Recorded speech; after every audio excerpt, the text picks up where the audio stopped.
la mañana en que Catalina me entregó el sobre con los billetes. El sol de Sevilla caía limpio sobre las macetas de geranios que había regado al amanecer. Ella apareció en la puerta con una sonrisa que no terminaba de alcanzarle los ojos, como si alguien se la hubiese dibujado a desgana. Sorpresa. Suegra, me dijo, agitando el sobre blanco como si contuviera una bendición. Te lo mereces.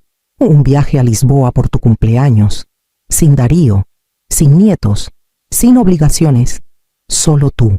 Me quedé sin palabras.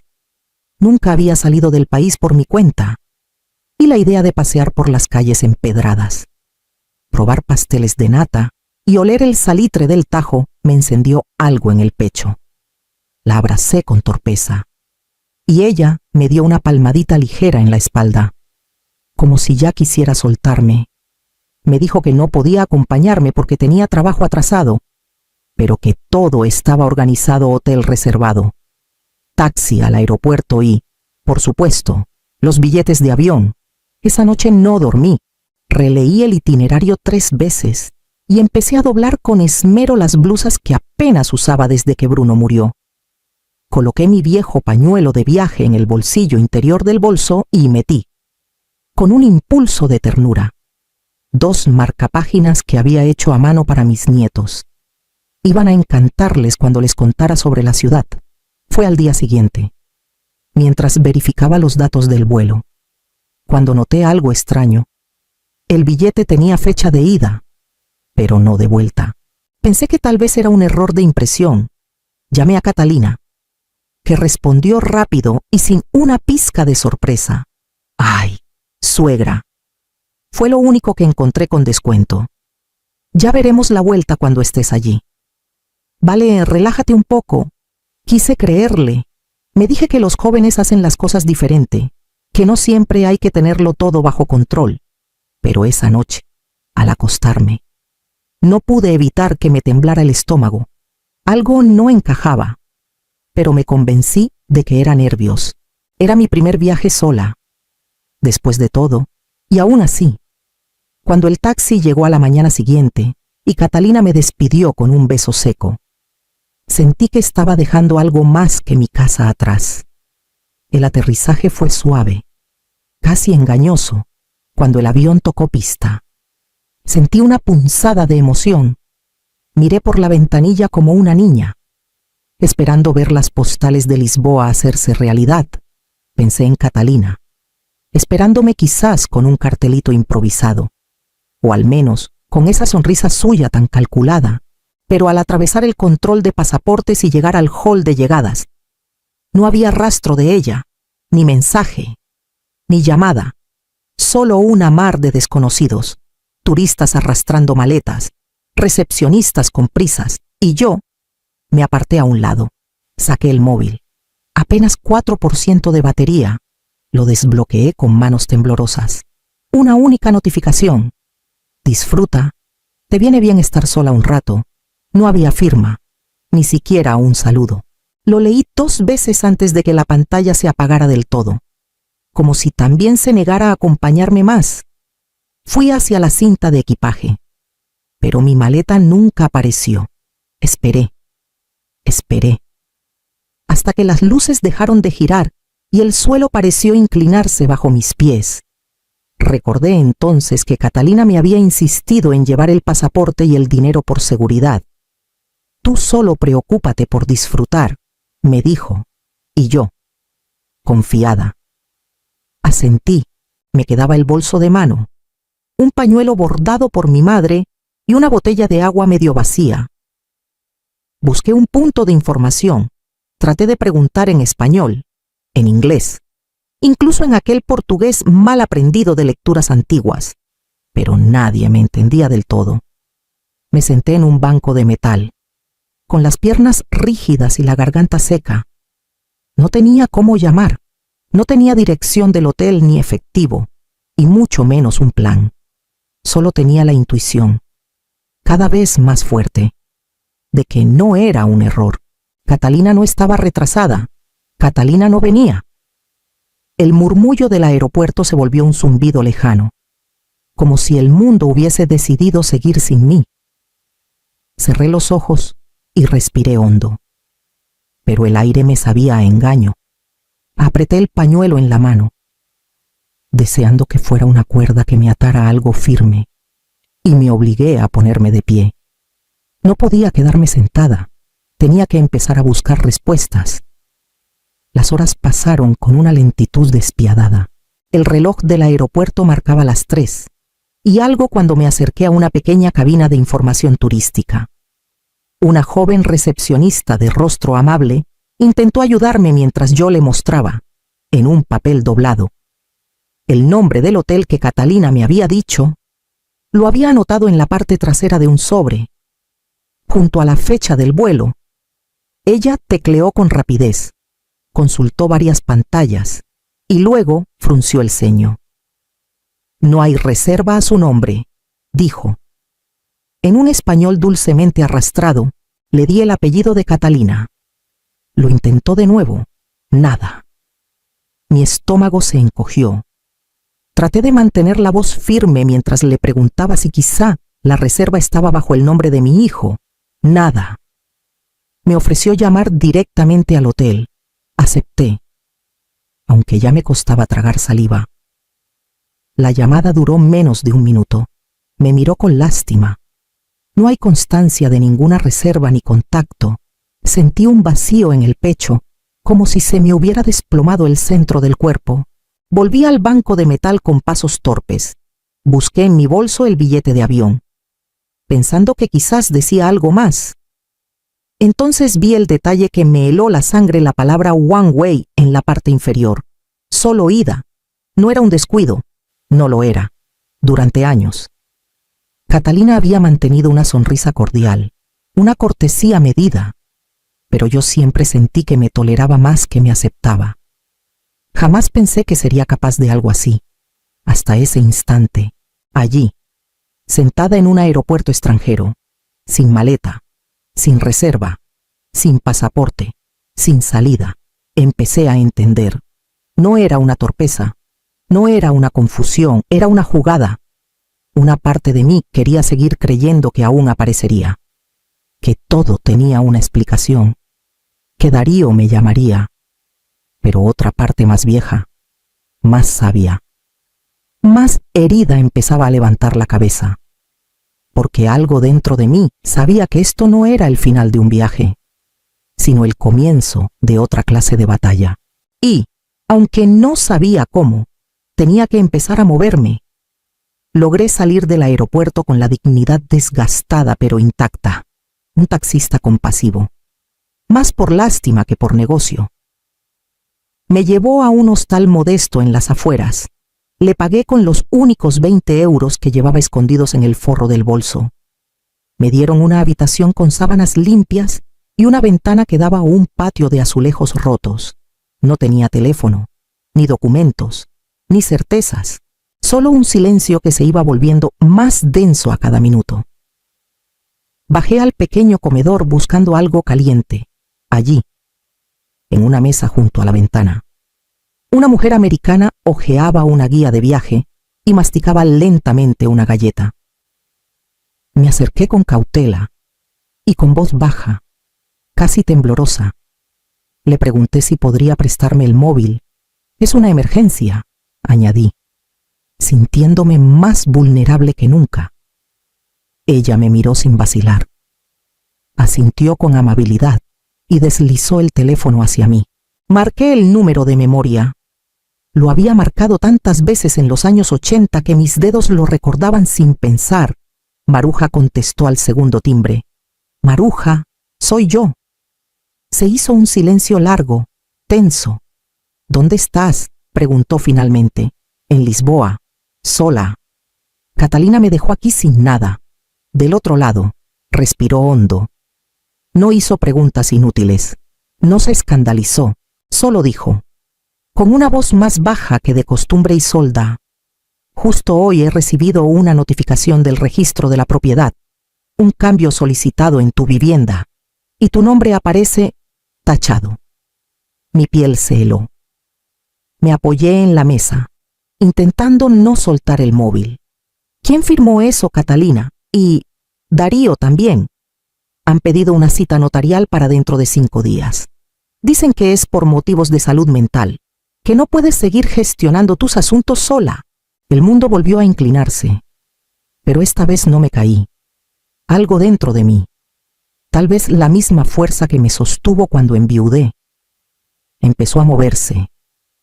Maruja, necesito volver, pero no puedo hacerlo sola, no lo harás, dijo con firmeza. Vamos a adelantarnos, y así, mientras colgaba, y la americana me devolvía el teléfono con una sonrisa sin saber que acababa de salvarme la vida.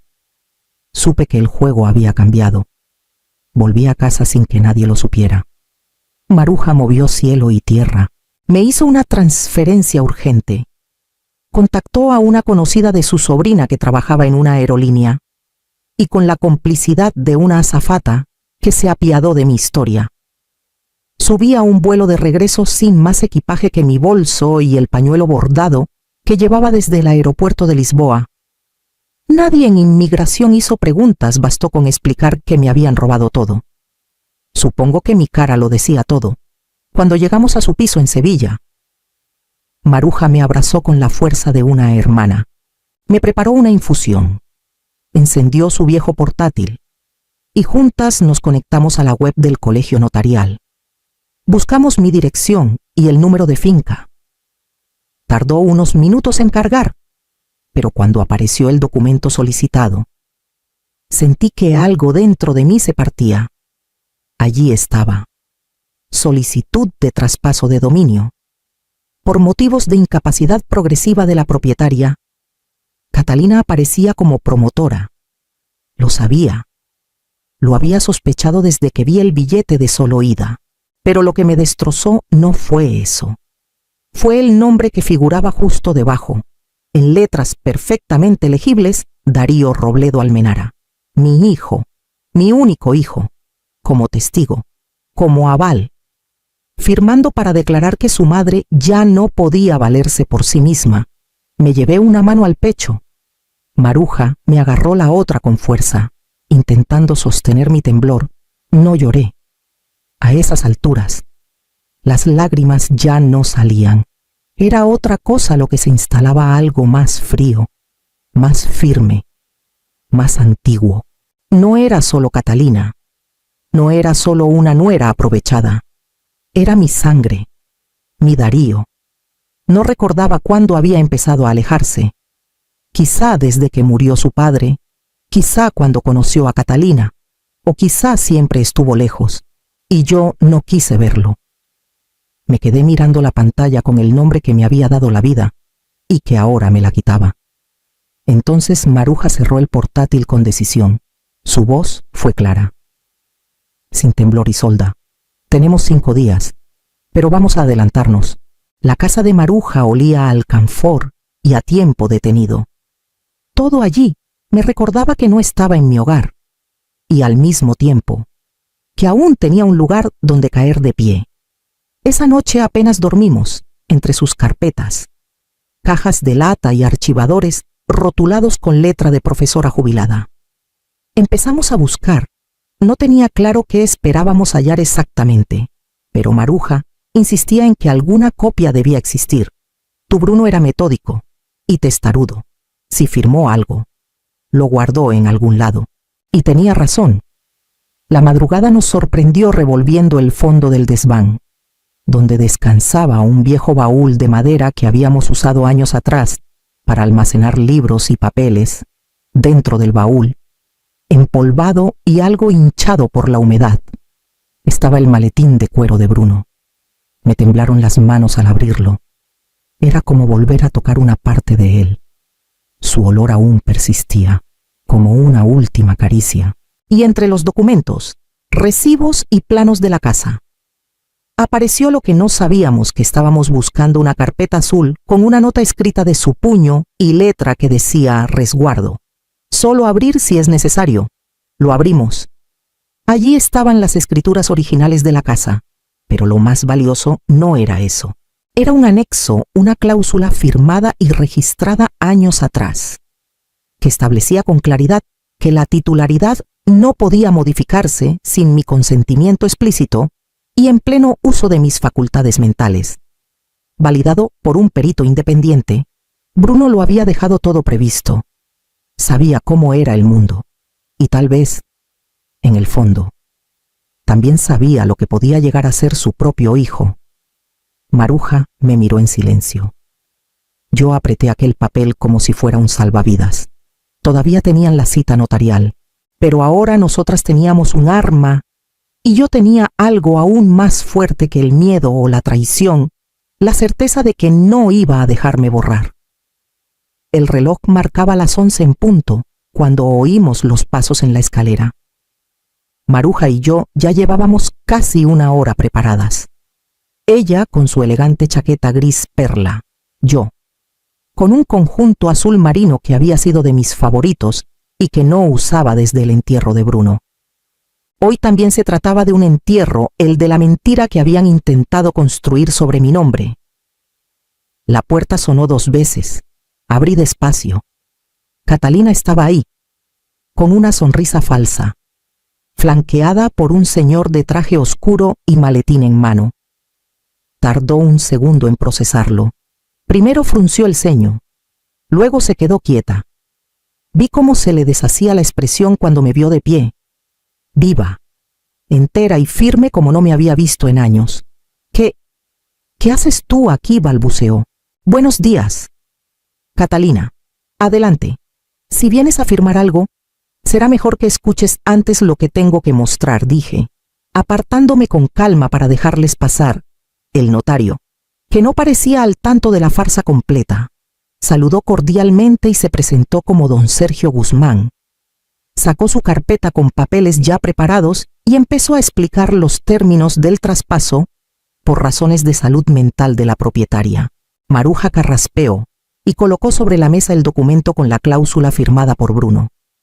Don Sergio interrumpió su lectura. Lo leyó una vez, luego otra. Su cara se volvió más tensa. Esto anula cualquier posible transferencia sin consentimiento firmado y validado.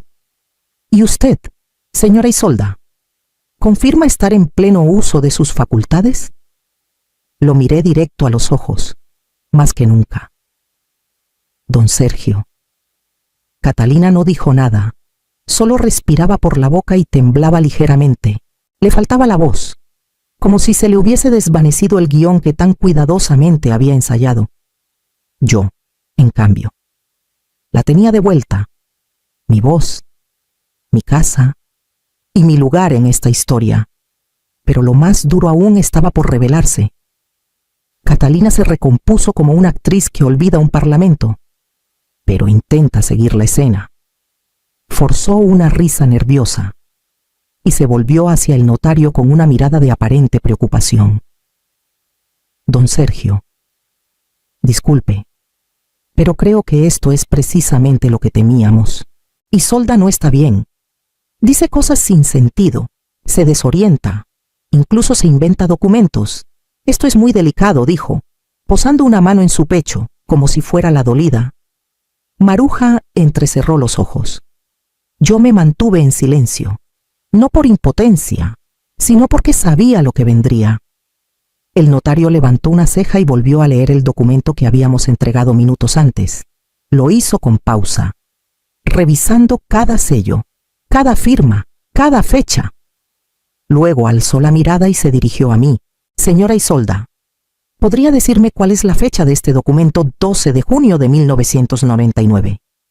Fue el día que Bruno y yo firmamos las últimas cláusulas del testamento, antes de que su salud empeorara. ¿Y recuerda qué notaría lo certificó? La del distrito de Triana. Don Álvaro Clemente fue el notario. Era amigo de Bruno. Don Sergio asintió lentamente. Cerró la carpeta de Catalina sin mirarla. Esto es válido. ¿Y usted, señora Catalina? Está intentando forzar un acto notarial sin contar con la voluntad de la propietaria legítima. No firmaré nada. Catalina palideció, pero ni siquiera tuvo tiempo de reaccionar. Justo entonces se escuchó un timbre. 2 agentes de la Policía Nacional entraron, mostrando sus credenciales, El mayor de ellos se acercó a mí con respeto. Señora Isolda Suances. Asentí. Venimos a ejecutar una orden de alejamiento temporal contra Catalina Andreu Suárez y a aplicar un bloqueo preventivo de toda actividad notarial relacionada con su nombre. Firmado esta misma mañana por el juzgado de instrucción número 4. Catalina murmuró algo ininteligible. Yo la miré por última vez sin odio. Solo con una certeza fría sus máscaras habían caído. Y lo que aún no sabía era que no era la única. Darío estaba a punto de enfrentar su propia verdad. Las semanas siguientes fueron un torbellino silencioso de papeles, firmas y reuniones discretas, desde la sala de estar de Maruja, convertida en improvisado cuartel general. Planificamos cada paso como si fuera una jugada de ajedrez. Ella, con su temple sereno y su astucia legal, tomó las riendas del proceso sin perder la ternura que solo una amiga de toda la vida sabe dosificar.